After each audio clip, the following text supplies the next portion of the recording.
কথা অবান্তর কথা বলি না। মানুষের মৃত্যু দেখেছেন, মানুষের জুলুম দেখেছেন আপনারা। এই নাচর বলার গোমস্তপুরের কি পরিমাণ মামলার জুলুম, তার ফসল বাংলাদেশ আজকে সুন্দরভাবে পরিবেশগত আছে।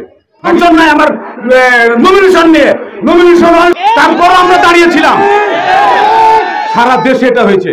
বাংলাদেশের সবচেয়ে বড় গণতান্ত্রিক দল বাংলাদেশ জাতীয়তাবাদী দল, খালেদা জিয়ার দল, জনাব তারেক রহমান দল, শহীদ প্রেসিডেন্ট জিয়া রহমানের তৈরি করা দল।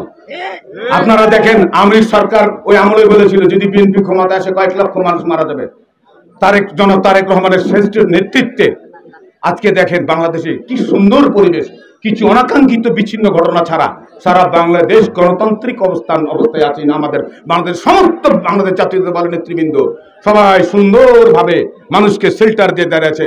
আজকে নাচর বলট গোমস্তাপুরে কেউ বলতে পারবেন না কিছু অবিচ্ছিন্ন অনাকাঙ্ক্ষিত ঘটনা ছাড়া শান্তশিষ্ট পরিবেশ আছে কিনা আপনারা প্রমাণ করবেন আগামী দিনে ইনশাআল্লাহ। বাংলাদেশের মানুষের এবং সারা দুনিয়ার মানুষের মানে সবচেয়ে বিশ্বাস অর্জন করে জনাব তারেক রহমান এই মুহূর্তে উনি যে একটা বিশ্বমানের নেতা, এই এক বছরে তা প্রমাণ করে দিয়েছে। মানুষকে সবকে হতাশ করে দিয়ে উনি নির্মম থেকে শেষ করে দিয়ে গণতান্ত্রিক প্রক্রিয়া দেশকে আগিয়ে নিয়ে যাওয়ার জন্য উনার যে প্রচেষ্টা, ঘন্টার পর ঘন্টা, মিনিটের পর মিনিট, উনি প্রায় 20 ঘন্টা স্কাইপিতে মিটিং করেন।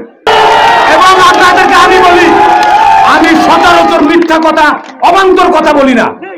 আল্লাহর বর্তমানে বলছি ইনশাআল্লাহ আমরা আগামী দিনে দেখতে চাই ইনশাআল্লাহ। এবং আমার অভিজ্ঞতা আছে এবং আপনাদের অভিজ্ঞতা আছে, আগামী নির্বাচনে ইনশাআল্লাহ আসন্ন নির্বাচনে আমরা ধানের শীষকে বিজয়ী করে আবার সংসদে যাবো আপনাদের সাথে নিয়ে। এই প্রত্যাশায় আজকে আমার বক্তব্য শেষ করতেছি।